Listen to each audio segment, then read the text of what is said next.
மிக அழகான முறையில் ஆழமான வரலாற்று பார்வையோடு வாழ்த்துரை வழங்கிய பேராசிரியர் சுபவீரபாண்டியன் ஐயா அவர்களுக்கு நமது நெஞ்சமேற நன்றியை தெரிவித்துக் கொள்கின்றோம். அடுத்ததாக இனி நாம் ஆவலோடு எதிர்பார்த்து காத்துக் கொண்டிருந்த தலைமையுரை தமிழர் தலைவர், விடுதலை பத்திரிகையின் ஆசிரியர், திராவிட கழக தலைவர் ஐயா கி வீரமணி அவர்களை தலைமை உரையாற்ற அன்போடு அழைக்கின்றோம். அதற்கு முன்பாக ஐயா அவர்களுக்கு பொன்னாடை போர்த்தி நினைவு பரிசு வழங்க நூலாசிரியர் திரு நா. ஆண்டியப்பன் அவர்களை அன்போடு அழைக்கின்றோம்.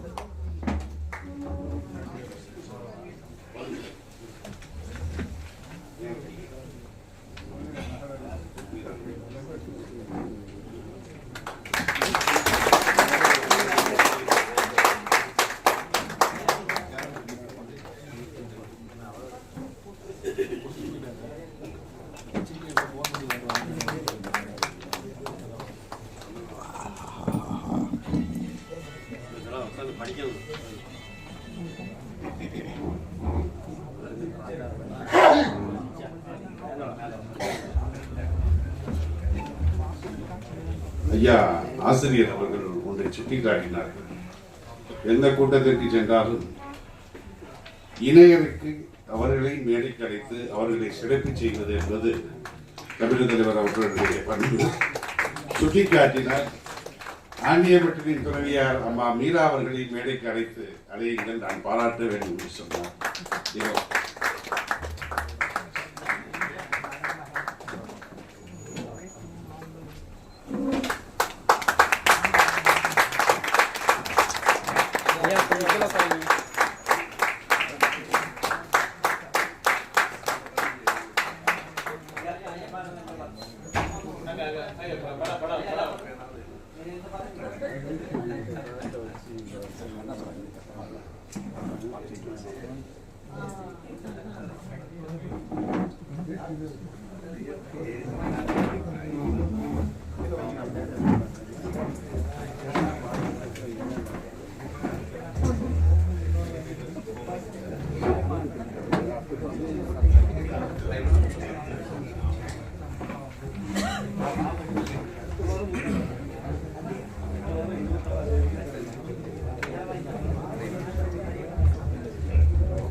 மிக எழுச்சியோடு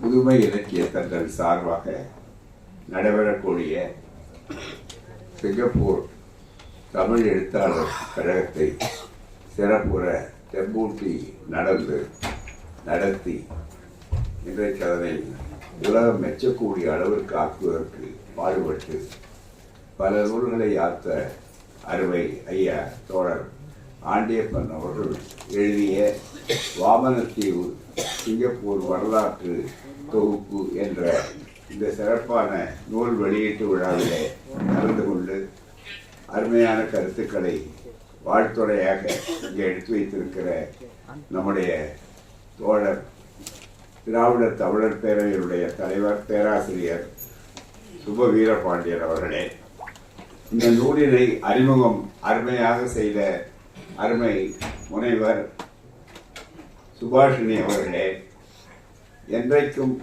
சிறப்போடு ஒரு சிறந்த கவிஞராக சிங்கப்பூரையும் தமிழையும் என்றைக்கும் இணைத்துக் கொண்டிருக்கக்கூடிய ஒரு அற்புதமான தமிழ்நாட்டு பெருமகன் என்று ஒரு வகத்தில் பெருமை இருந்தாலும் சிங்கப்பூரில் வாழ்ந்து கொண்டிருக்கிறவர், அது மட்டுமல்ல சிங்கப்பூரிலே தமிழை வாழ வைக்கக்கூடியவர்களே ஒருவர் என்ற பெருமைக்குரிய அருமை தோழர் கவிஞர் குச்சினிக்காடு இளங்கோ அவர்களே, தேசியத்தில் இருந்தாலும் உண்மையே சொல்ல வேண்டும் என்ற உணர்வோடு இங்கே பல கருத்துக்களை இங்கே மேடை நாகரிகம் கருதி சொல்லாமல் தன்னுடைய கொள்கையாகவே நடைமுறையாக ஆக்கி கொண்டிருக்கக்கூடிய அருமை தோழர் சிதம்பர பாரதி அவர்களே, இந்த நிகழ்ச்சியிலே வரவேற்புரையாற்றிய நம்முடைய புதுமை தொண்டனுடைய தலைவர் ஐயா செல்வ மீனாட்சி சுந்தரம் அவர்களே, நிகழ்ச்சி நெறியாளர்கள் பேராசிரியர் சங்கர் கலியன் அவர்களே, அதே போல முனைவர்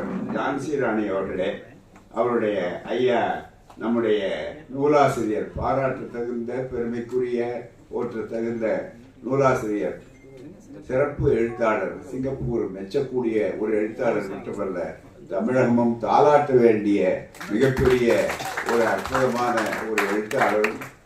அவருடைய வெற்றிக்கெல்லாம் காரணமான அவருடைய வாழ்வினர் அன்பிற்குரிய அம்மா அவர்களே, மற்றும் இங்கே குழுவில் இருக்கக்கூடிய பெரியோர்களே, தாய்மார்களே, நண்பர்களே, உங்கள் அனைவருக்கும் அன்பான வணக்கம்.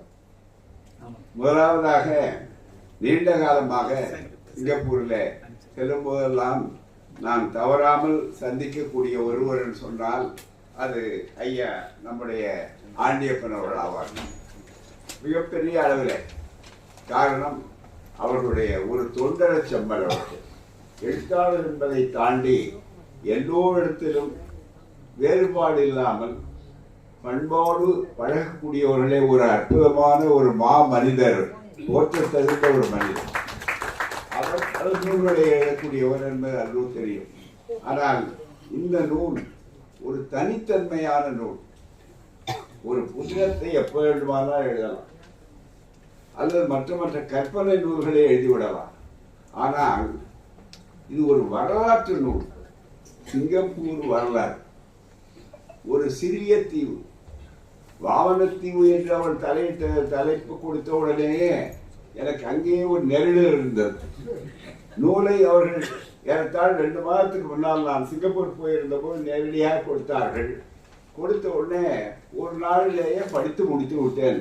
ஏன்னா அங்கே நல்ல ஓய்வு கிடைக்கும், அதுதான் மிக முக்கியம். ஆகவே அந்த முறையில படித்து முடித்த உடனே மறுபடியும் அவரை சந்திச்சோம். சொன்னேன், ரொம்ப சுவையா இருந்தது, சிறப்பா இருந்தது, தலைப்பை தவறேன்.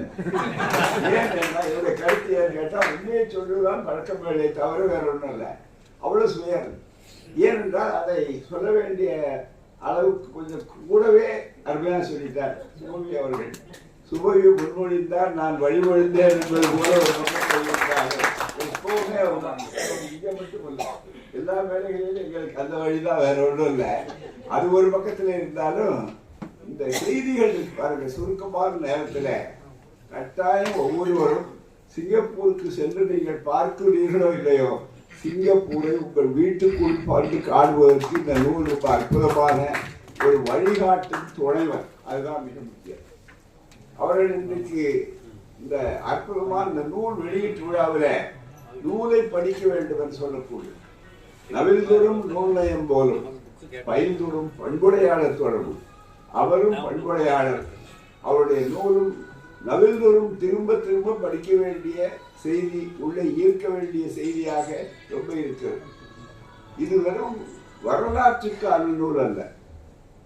தமிழ்நாட்டிலே குறிப்பாக நாமும் பலரும் தெரிந்து கொண்டு பாடம் பெற வேண்டிய ஒரு நூல். தமிழ்நாட்டுக்கு சிங்கப்பூர் வழிகாட்டக்கூடிய அளவிற்கு இருக்கிறது.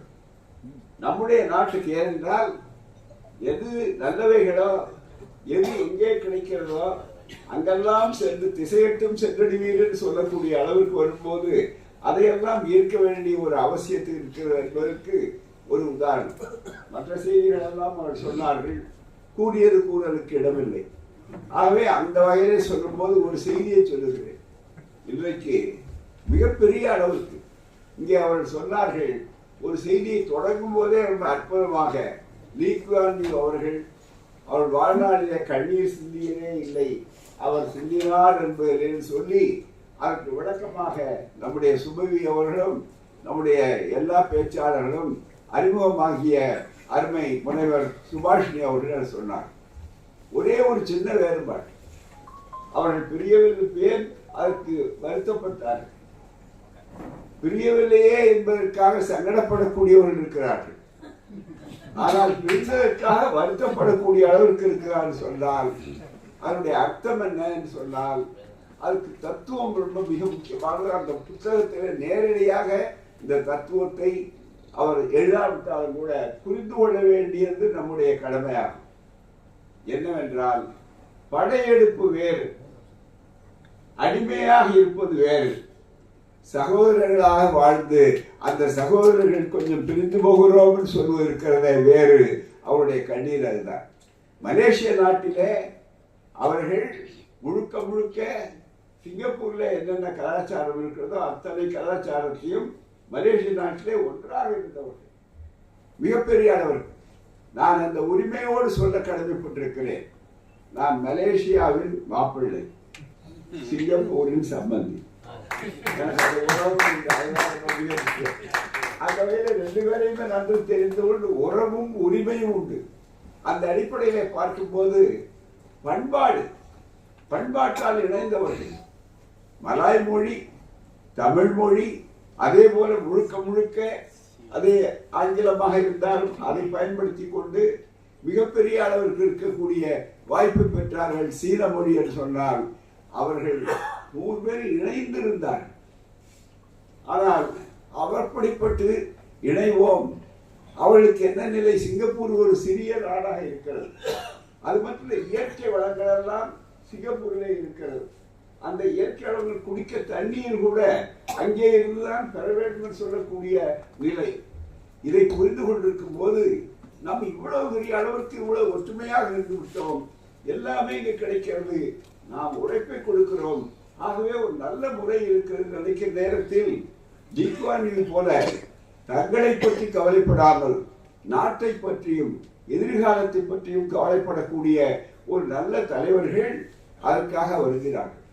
இப்படி நாம் தனியே போனால் முடியுமா என்று அவர்கள் சொன்னார்கள். இது தனிப்பட்ட ஒருவராக இருந்தால் பரவாயில்லை, நமக்கு மந்திரி பதவி கிடைக்கிறது, நமக்கு அதிபராய் கொள்ளலாம், எவ்வளவு சீக்கிரம் வரலாம் என்று நினைப்பார்கள். ஆனால் அவர் நாட்டை பற்றி நினைக்கவில்லை, அவர்கள் வீட்டை பற்றி நினைக்கவில்லை. அவர் தன்னுடைய சமுதாயத்தினோட எதிர்காலத்தை தங்களுடைய வாழ்வுகள் எப்படி இருக்க வேண்டும் என்று கவலைப்பட்டார்.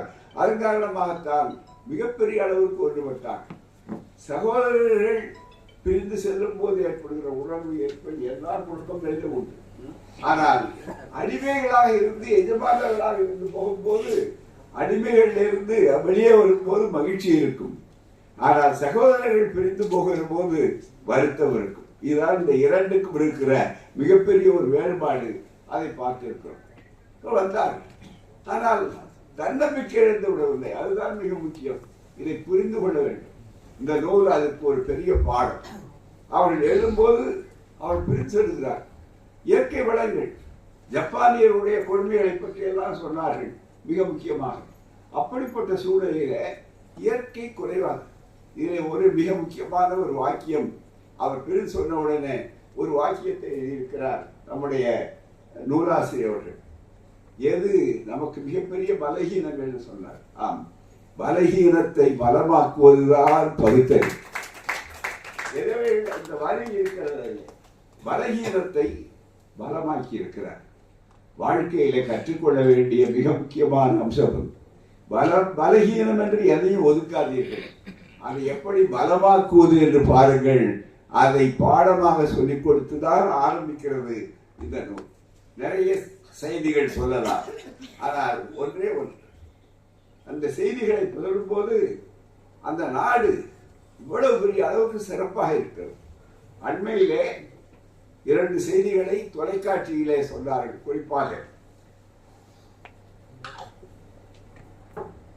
இந்த சிறிய நாடு ஐயோ நாம் எப்படி வாழ்வோம் என்று சொல்லி கவலையிட்ட அந்த நிலை மாறி இந்த 60 ஆண்டுகளிலே மிக முக்கியமாக சிங்கப்பூர் என்ற ஒரு நாடு எல்லோரும் சென்று பார்த்து திரும்பக்கூடிய நாடு. பெற்றுக்கொண்டு வருவதற்கு மட்டுமல்ல, கற்றுக்கொண்டு வருவதற்கும் ஒரு சிறந்த நாடு என்று சொல்லக்கூடிய அளவிற்கு அவ்வளவு வேகமாக வந்திருக்கிறார்கள் சொன்னால் எவ்வளவு பெரிய வாய்ப்பு, எவ்வளவு பெரிய மாற்றங்கள் அங்கே வந்திருக்கிறது என்பதை புரிந்து கொள்ள வேண்டும். நம்முடைய ஒரு செய்தி மிக முக்கியமாக இருக்கும்போது அவர்களால் சொல்ல முடியவில்லை. என்ன செய்வோம், எப்படி செய்வோம் என்று அதை அவர்கள் வலயம் ஆக்குகிறார்கள். தொலைக்காட்சியில வந்த செய்தி 2 நாளைக்கு முன்னாலே சிங்கப்பூருடைய கடவுச்சீட்டு பாஸ்போர்ட் அதை வைத்திருந்தீர்களே ஆனால் நீங்கள் சிங்கப்பூர் குடிமகனாகி அதனை போல சிங்கப்பூர் பாஸ்போர்ட் வைத்திருந்தீர்களே ஆனால் உலகத்தில் 192 நாடுகளுக்கு விசா வாங்க வேண்டிய அவசியமே. ஒரு சிறிய நாடு, அது பெரிய சாதனை. பெரிய நாட்டால் செய்ய முடியாத சாதனையை அந்த சிறிய நாடு செய்கிறது. எனவே அளவு முக்கியம் அல்ல, புத்தி முக்கியம். அதுதான் மிக முக்கியம். அறிவினுடைய திறத்தினாலே அதை செய்யக்கூடிய உழைப்பும் அறிவும் விளங்குகிற போது அதை செய்யக்கூடிய நிலை.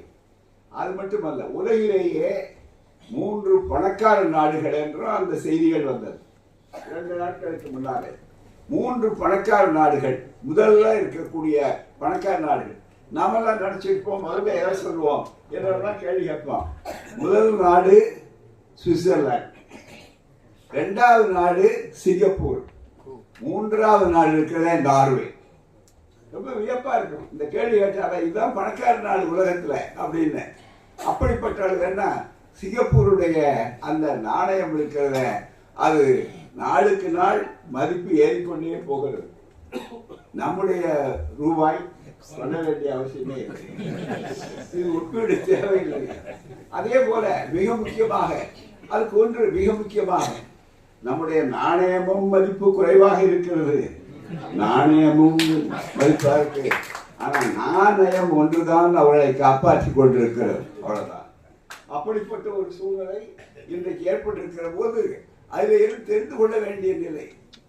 கலவரம் 3 இனங்கள், மாறுபட்ட இனங்கள் அவர்கள் ஒன்றுபட்டிருக்கிற போது எப்படி அந்த நாடு மற்றவர்கள் கற்றுக்கொள்ளக்கூடிய அளவிற்கு அமைதியினுடைய எல்லையாக இருக்கிறது. ஏன் வாமனத்தை பற்றி சொல்லும்போது சொன்னார், அங்கே நாட்டை கைப்பற்றினார். 3வது தலையில கை வச்சோன்னு சொன்ன உடனே நடந்ததா இல்லையாங்கிறது வேற செய்தி. அவர் பற்றி கொண்டார். சிங்கப்பூர்ல ராணுவம் இருக்கிறது. இன்னும் கேட்டால் இளைஞர்கள், பெண்கள் கூட ராணுவ பயிற்சிக்கு அங்கு ஆளாக்கப்படுகிறார். அவர் விரும்பினா போகலாம், பெண்களை பொறுத்தவரை கட்டாயம் இல்லை. ஆனா ஆண்கள் அப்படி இல்லை. 17 வயது ஆனவர்கள் வரல, கான்ஸ்கிரிப்ஷன் அந்த பயிர் போகணும், மிக முக்கியமாக அது செய்கிறார். ஆனால் இவ்வளவு செய்யக்கூடிய நாட்டில் எந்த நாட்டின் மீதும் அவர்கள் படையெடுத்ததே இல்லை. தங்களை பாதுகாப்பதற்கு படை வைத்திருக்கிறார்களே தவிர, படையெடுத்து திடீர்னு இன்னொரு நாட்டுக்கு போனதான் வருது, இன்னொரு நாட்டுக்காரனே கைது கொண்டு போகக்கூடிய அளவுக்கெல்லாம் இன்றைக்கு உலக அரசியல் போய்கொண்டிருக்கக்கூடிய அளவில் அவர்கள் பாதுகாப்புக்கு, தங்கள் பாதுகாப்புக்கு வைத்திருக்கிறோமே தவிர இன்னொரு நாட்டை பிடிப்பதற்காக அல்ல என்று சொல்லி. ஆனால் அரசியல் ரீதியாக அவர்கள் இருந்தாலும் பண்பாட்டு ரீதியாக மற்றவர்களை மதிக்க வேண்டும். அவர்கள் எத்தனை சதவிகிதம் என்பது முக்கியமல்ல. இதைத்தான் இந்த நேரத்தில் குறிப்பிட்ட நேரத்தில் சொல்ல கடமைப்பட்டிருக்கிறோம். அதை ரொம்ப அழகாக சிறப்பாக நம்முடைய நூலாசிரியர் அவர்கள் எடுத்து காட்டியிருக்கிறார். 1959 சிங்கப்பூருக்கு கவனியுங்கள், சிங்கப்பூருக்கு 276வது பக்கம். சிங்கப்பூரில் தமிழ் மொழிக்கு கிடைத்த முதல் மரியாதை அந்த தீர்மானம் எதிர்ப்பின்றி நிறைவேற்றப்பட்டது. எந்த தீர்மானம்? மிக முக்கியமாக இங்கே சொல்லப்பட்டால் மிக முக்கியமாக சொல்லுகிறார்கள். இது மிக தெளிவாக அந்த வாய்ப்புகள் அதை சொல்லுகிறார். We formed the government. தேர்தலில் மக்கள் செயல் கட்சி, அதுதான் ஆளுங்கட்சி, PAP என்று அழைக்கப்படக்கூடிய பீப்புள்ஸ் ஆக்ஷன் பார்ட்டி போராமை மகத்தான வெற்றி பெற்றது. திரு லீ முதல் பிரதமராக பதவியேற்கிறார். இதுதான் தெரிந்து கொள்ள வேண்டியது. இந்த வரலாறு அவர்களுக்கு மட்டுமல்ல, எல்லோருக்கும் புரிந்து கொள்ளும். பன்னாடு, பல மொழிகள், பல கலாச்சாரங்கள் இருக்கிற நாடு ஒரு ஆட்சி எப்படி இருக்க வேண்டும்? அது சிறிய நாடாக இருக்கலாம், அளவு அது. ஆனால் பெரிய தத்துவங்களை சொல்லி நடைமுறைப்படுத்தி வெற்றி காட்டி இருக்கிற நாடாக, நமக்கு படிப்பினை பெற வேண்டிய நாடாக சிங்கப்பூர் இருக்கிறது. அதற்கு இந்த வரலாற்று நூல் துணை புரிகிறது, வழிகாட்டுகிறது. சிங்கப்பூருக்கு when we formed the government in 1959, Lee Kuan Yew சொல்லுகிறார், we decided on Malay as the national language to prepare the way for the merger with Malaya. அப்ப அங்க, ஆனால் அதுக்கப்புறம் இங்க வந்த உடனே என்ன சொல்லுகிறார்? 1965 மலேசியாவிலே இருந்து பிரிந்து தனி சுதந்திர நாடான போது புதிய அரசியலமைப்பு சட்டம் நாடாளுமன்றத்தில் நிறைவேற்றப்பட்டது. மிக முக்கியமான பகுதி இந்த எடுத்துக்காட்டான. அதில் பிரிவு 7 இவ்வாறு குறிப்பிட்டது. அதாவது official language and national language என்று சொல்லும்போது 7-1 Malay, Mandarin, Chinese, Tamil, English shall be the 4 official languages in Singapore. The national language shall be Malay language and shall be in Roman script. ரொம்ப பிரச்சனையே அங்கே இல்லை. போறாமே அங்கே போய் ஒரு சின்ன பொருள் வாங்குனீங்கன்னா, இந்த வேணா பென்சில் வாங்கினீங்கன்னா அதில் ஒரு விலை போட்டிருப்பாங்க, ஒரு சின்ன தாள் ஒட்டியிருப்பாங்க. அதை எடுத்துட்டு வந்து நான் கூட்டங்களில் காட்டும் போது அதை 4 மொழிகளில் போட்டுருவான். சின்ன தாளில் 4 மொழிகள்லையும் இருக்கும். அதே மாதிரி காலையில் தொலைக்காட்சியை நாம திறந்து பார்த்தோம்னா கலவா அதெல்லாம் மிகவும் பழைய மொழி. உடனே குட் மார்னிங், வணக்கம், அவையெல்லாம் இந்த பூராமே 4 மொழிகளையே சொல்லி எல்லாவற்றுக்கும் சமநிலை. அவருடைய பதிப்பு என்ன? இதுதான் வேடிக்கை. அவருடைய எண்ணிக்கை என்ன? நாங்கள் எவ்வளவு தூரம் இருக்கிறோம், பெரும்பாலும் இருக்கிறோம் என்று அவர் சொல்லவில்லை என்று சொல்லிவிட்டு மக்கள் சிங்கப்பூர் மக்கள் தொகை கணக்கின்படி இது தெரிந்து கொள்ள வேண்டிய பாடம். இந்த மற்ற செய்திகள் எவ்வளோ இருக்கு. ஒரு உதாரணத்துக்கு மட்டும் நேரத்தை நெருக்கடினால இதை சொல்லுகிறேன். சிங்கப்பூர் மக்கள் தொகை கணக்கின்படி 2024 ஜூன் மாத நிலவரத்தை சிங்கப்பூர் புள்ளி விவரத்துறை வெளியிட்டுள்ளது. ஆதாரத்தோடு சொல்லுகிறார் நூலாசிரியர். அதன்படி மொத்த மக்கள் தொகை 60,36,000. இவ்வளவுதான். என்ன கேட்டா சென்னை, செங்கல்பட்டெல்லாம் பெரு நகரத்தை சேர்த்தா கூட தாண்டிடும். நமக்கு இதே தான். அந்த நிலையில இதில் சீனர்கள் 75.6, மலாய்க்காரர்கள் 15.1%, இந்தியர்கள் 7.6. இந்தியர்கள் என்ற இந்திய நாட்டில் இருந்து வரக்கூடிய ஒட்டுமொத்தமானவர்கள் 7.6. அதில் தமிழர்கள் 4.9. இதுதான் 4.9 இருக்கிறவனுக்கும் அதே மரியாதை, 75% இருந்தாலும் அதே மரியாதை. இதை விட சமூக நீதிக்கு, இதை விட கன்னத்தில் அறைந்ததை போல மற்றவர்களுக்கு உணர்த்தக்கூடிய ஒரு பேருண்மை மற்றவர்கள் கற்றுக்கொள்ள வேண்டிய. ஏன்னு கேட்டா சிங்கப்பூர்ல ஒரு செய்தி. இதோட அவர் பைலங்கிலிருந்து லீ குவான் யூ ஒரு புத்தகம் எழுதியிருக்கிறார். அந்த புத்தகத்தை நான் படித்தது மட்டுமல்ல, அதை மிக முக்கியமாக பொதுக்கூட்டங்களை பயன்படுத்தினேன். ஒரு முறை அந்த பகுதியை எடுத்து இருமொழி கொள்கை என்று சொல்லும்போது தேசிய மொழி, அதிகார மொழிகள் என்று சொல்லக்கூடிய ஆட்சி மொழிகள் என்ற செய்தியை சொல்லும்போது கலைஞரை காட்டினேன். கலைஞர் ஆச்சரியப்பட்டார். இந்த புத்தகத்தில் பாருங்க, அவருடைய அணுகுமுறை பாருங்க, மிக சரியான முறை. அண்ணா அவர்கள் இருமொழி கொள்கை சொன்னதை இன்றைக்கு பல பேர் அதை புரியாமல் பேசுகிறார்கள். லீ குவான் யூ அவ்வளவு பெரிய தலை சிறந்த நிர்வாகி, ஆளுமை திறன் உள்ளவர். அவர் தெளிவாக அதை விளக்கி சொல்லுகிறார்.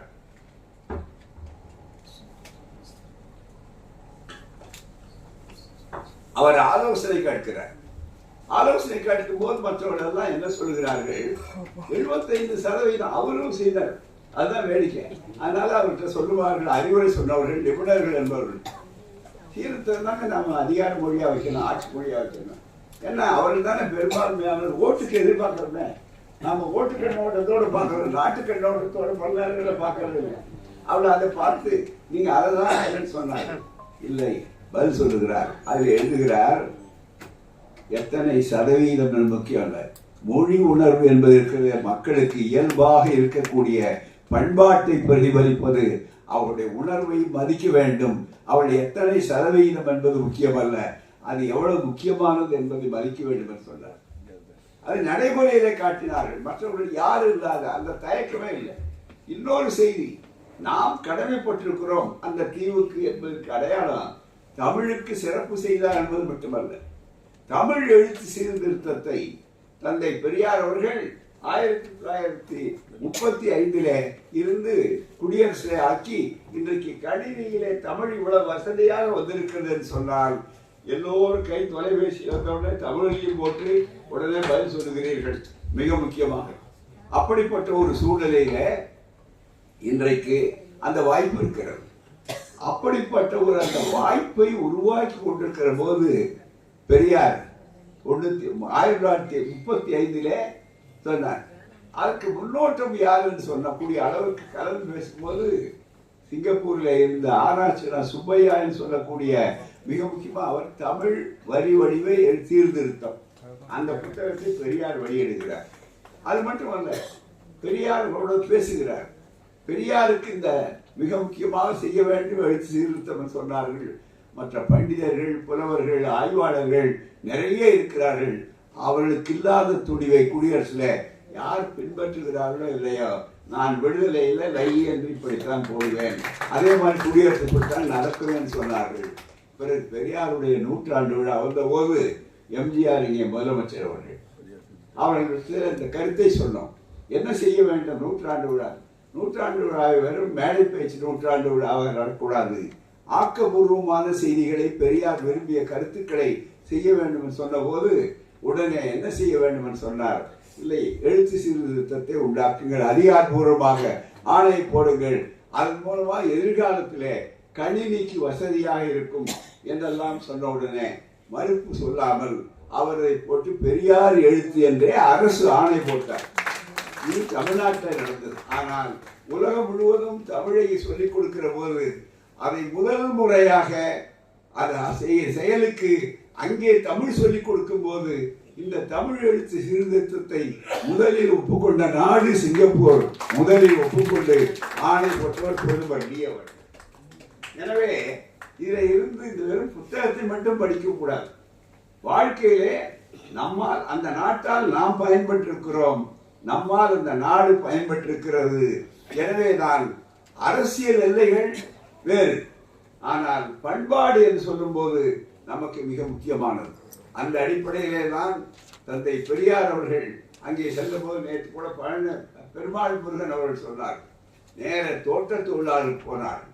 ரொம்ப அழகாக சொன்னார் சூரிய அவர்கள். ஒரு வாரம் 10 நாள் அங்கே பூரா என்ன கொண்டு அவர்களும் சுபாஷினி அவர்களும் அவர்கள் பெரியார் அவர்கள் வந்தவுடைய தாக்கம் என்ன என்று சொல்லும் போது அங்கே அந்த தோட்ட தொழிலாளர்களை அடிமைகளாக போல வைத்திருந்த போது, வெறும் கல்குடியர்களாகவும் மற்றவர்களாக இருந்த போது கல்வியை கற்றுக்கொள்ளுங்கள் என்று சொன்னது மட்டுமல்ல, அவர்கள் ஒரு அறிவுரை சொன்னார். மற்றவர்கள் போகிறவர்கள்லாம் ஆகா நீங்கள் பிறந்த பொன்னாடும் என்றெல்லாம் ஆரம்பிச்சு எல்லாம் சொல்லுவாங்க. பெரியார் சொன்னார், அங்க வந்துடாதீங்க, இங்கேயே இப்படி சொன்ன ஒரு தலைவர் வித்தியாசமானவர். இங்க இருங்க, இங்க இருந்தீங்கன்னா மனுஷனா இருக்கீங்க, அங்க வந்தா ஜாதியில சிக்கிங்க, அதுதான் மிக முக்கியம். அங்க மிக முக்கியம். இந்த அறிவுரையை சொன்னது மட்டுமல்ல, இங்கே உங்கள் குடி உரிமையை பெறுங்கள். குடிக்கிற உரிமை இல்லை, குடிகாரர்களாக இல்லை, அதை விட்டுட்டு குடியை விட்டுட்டு குடி உரிமையை பெறுங்கள், அதுதான் மிக முக்கியம். இதை சொன்னது மட்டுமல்ல, அது அவர்கள் வாழ்நாளிலே வந்த காரணத்தால் தான் 1929 அதை பின்பற்றுகிறார்கள். ஐயா தமிழவேள் கோ சாரங்கபாணி அவர்களை சொன்ன போது தமிழர் சீர்திருத்த இயக்கம் அந்த பணியை செய்தார். அதுதான் இங்க சொல்லும்போது கூட நான் ஆசிரியரிடம் சொன்னேன், நீங்கள் அதை குறிப்பிட்டிருக்கிறீர்கள், இன்னும் கொஞ்சம் அந்த பகுதி விரிவாக்க வேண்டும் என்றால் பெரியாருடைய விசிட் பயணம் என்பது இருக்கிறது. அது ஏதோ மற்றவர்கள் மாதிரி சுற்றுலா பயணம் அல்ல. சிங்கப்பூரை பார்க்க செல்லவில்லை அவர், மலேசியாவை பார்க்க செய்யவில்லை, மலேசியாவை சிங்கப்பூரையும் மாற்றுவதற்காக சென்று வந்தவர் தந்தை பெரியார். இங்கே இருந்து போன மக்களுக்கு அங்கே புரியவில்லை, இதே ஜாதி, இதே எண்ணம், இதே தீண்டாமை இவைகளையெல்லாம் கொண்டு போனார்கள்.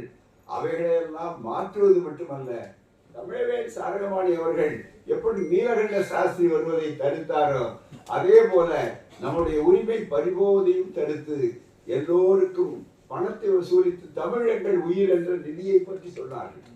அந்த நிதி கொடுத்து தமிழை காப்பாற்றினார். தமிழை காப்பாற்றிய விட தமிழனை காப்பாற்றினார்கள்.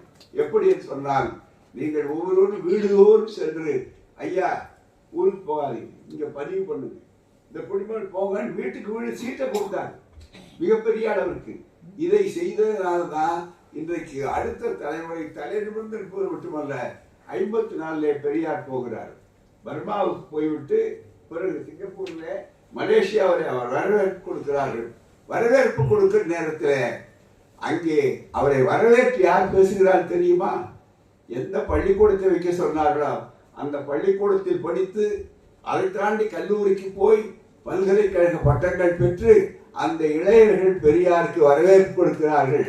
ஐயா, நீங்கள் 29 வரும்போது நாங்கள் எல்லாம் கள்ளுக்கடைக்கு பக்கத்திலே பள்ளிக்கூடம் இல்லாமல் இருந்தோம் சொன்னீர்கள் அல்லவா? இப்போது நாங்கள் படித்து விட்டு இவ்வளவு பெரிய பதவியிலே இருக்கிறோம், உங்களால் அல்லவா நாங்கள் இவ்வளவு பெரிய வாய்ப்பை பெற்றிருக்கிறோம் என்று தன்னுடைய கொள்கை வெற்றியை தானே அறுவடை செய்த பெருமை அந்த நாட்டிலே கூட பெரியார்கள். அவை இன்றைக்கு மிகப்பெரிய அளவுக்கு நல்ல குடிமக்களாக இருக்கிறார்கள். அவளுக்கு அதில் வேறுபாடு காட்டுவதில்லை, எந்த விதமான இனமும் இல்லை. ஆகவேதான் இவைகளையெல்லாம் ரொம்ப அற்புதமாக பதிவு செய்திருக்கிறார். பள்ளிக்கூடங்கள் எப்படி தமிழ் பள்ளிக்கூடங்கள் இருந்தன, நாகம்மையார் பேரில் எப்படி இருந்தது, அதே போல அரவிந்தர் பேரில் எப்படி இருந்தது, நேரு பேரில் எப்படி இருந்தது, அதே போல மிக முக்கியமாக புரட்சி கவிஞர் பாரதிதாசன் அவர்கள் பேரில், பாரதியார் பேரில் எப்படி இருந்தது என்பதை எல்லாம் எடுத்து சொல்லி இருக்கிறார் மிகப்பெரிய அளவுக்கு. ஆகவே இந்த சிறப்பான நூல் என்பது இருக்கிறதே வெறும் நூல் அல்ல, வெறும் ஏதோ ஒரு பொழுதுபோக்கு நூல் அல்ல. இதிலிருந்து நூலை பெற்றுக்கொள்ளுங்கள், நூலை படித்து பல விஷயங்களை கற்றுக்கொள்ளுங்கள். அதுதான் மிக முக்கியம். கற்றுக்கொள்ள வேண்டிய அளவிற்கு செய்திகள் இருக்கின்றன. நான் மட்டுமல்ல, நாட்டிலே இருக்கக்கூடிய ஆட்சியாளர்களே இதை பார்த்து கற்றுக்கொள்ள வேண்டியவர்களாக இருக்கிறார். எல்லா துறையும், தேர்தலாக இருந்தாலும் எந்த இடத்தில் இருந்தாலும் எல்லா இடத்திலும் தூய்மை என்ற அளவுக்கு ஆக்கியிருக்கிறார்கள். அவ்வளவு கட்டுப்பாடு. இன்னமும் அங்கே போகும்போது இங்கே இருந்தால் கால் எங்க வேண்டுமானாலும் தூக்கி போடுவோம். சிங்கப்பூருக்குள் காலை வைத்தால் அங்கே மிக முக்கியமாக குப்பை தொட்டி எங்கே இருக்கிறது தேடித்தான் போவோம். இங்கே இருக்கும்போது எல்லாமே குப்பை தொட்டி தான் இவர்களுக்கு. ஆனால் அங்கே போனால் குப்பை தொட்டி எங்கே இருக்கிற தேடக்கூடிய கட்டுப்பாட்டை உருவாக்கினார்கள் பாருங்கள். அது இவ்வளவு சுருக்கமான காலத்தில் இது அத்தனையும் எல்லா துறையும் எழுதியிருக்கிறார். எனவே பரவலாக இதை எழுதுவதற்கு அவர்கள் எவ்வளவு முயற்சி எடுத்திருப்பார்கள். கங்கர பாரதி அவர்கள் அழகாக சொன்னார். அதே போல ஐயா பிச்சைக்காடு அவர்கள் சொன்னார்கள், தோழர் சுபவி அவர்களும் சுபாஷினி அவர்கள் சொன்னார்கள், இவருடைய உழைப்பு ரொம்ப அற்புதமான உழைப்பு. அது மட்டுமல்ல, இந்த உழைப்பு சரியான முறையில் பயன்படக்கூடிய அளவிற்கு இது வர வேண்டும். அவ்வளவு பெரிய நூல் எல்லோரிடத்திலும் இருக்க வேண்டும், ஒவ்வொருவரும் வாங்க வேண்டும், ஒவ்வொருவரும் படிக்க வேண்டும், பரப்ப வேண்டும். எல்லோருக்கும் சிங்கப்பூர் போனா உடனே என்ன வாங்குறதுன்னு தெரியறதோட சிங்கப்பூர்ல இருந்து எதை பெற்றுக்கொண்டு வருவதை விட எதை கற்றுக்கொண்டு வருவது என்பது மிக முக்கியம். மொழி வேற்றுமை இல்லை, இனங்கள் இருக்கிறது, ஆனால் அவர்களுடைய அடையாளத்தை அழிக்கவில்லை. நமக்கு அடையாளம் மிக முக்கியம். நம்முடைய வேர்கள் எங்கே இருக்கிறது என்பது மிக முக்கியம். விழுதுகள் அங்கே இருந்தாலும் கூட அந்த விழுதுகள் இந்த வேர்களை பாதுகாக்கின்ற விழுதுகளாக இருக்கின்றன என்பதுதான் மிக முக்கியமானது. ஆகவே இந்த நூலை அவர்கள் எழுதியதற்கு நெஞ்சம் நிறைந்த வாழ்த்துக்கள், நன்றிகள். அதுதான் பாராட்டை தெரிவதை விட அவருக்கு நன்றி தெரிவிக்க வேண்டும். அவர் நீண்ட நாள் இன்னும் நல்ல வாழ்வு வாழ வேண்டும். அதற்கு அவருடைய வாழ்வினையர் துணை புரிவார்கள் என்பது நிச்சயமாக தெரியும். அவர்கள் இது மாதிரி பயனுள்ள நூல் எழுத வேண்டும். கொஞ்சம் வாமனத்தீவை பற்றி கொஞ்சம் சிந்திக்க வேண்டும். அதுதான் 3 அடி வைக்க போது நியாயமே இல்லாத தலையில வச்சான்னு சொல்லி 3 அடி கேட்டார்னா தலையில வச்சோன்ற மட்டும் இல்ல, அந்த கதையே நமக்கு நம்பக்கூடிய கதை இல்லை என்பது ஒரு பக்கத்தில் இருந்தாலும் ஆக்கிரமிப்பு, அந்த தத்துவம் தான் மிக முக்கியம். கதை முக்கியமல்ல, இன்னொரு ஆக்கிரமிப்பு. சிங்கப்பூர் எதையும் ஆக்கிரமித்ததில்லை, மற்றவர்களுக்குத்தான், சிங்கப்பூரைத்தான் மற்றவர்கள் உடத்தாரை காதலித்திருக்கிறார்கள் சொன்னார். காதல் ஒருபோதும் ஆக்கிரமிப்பாக, அதுதான் மிக முக்கியம்.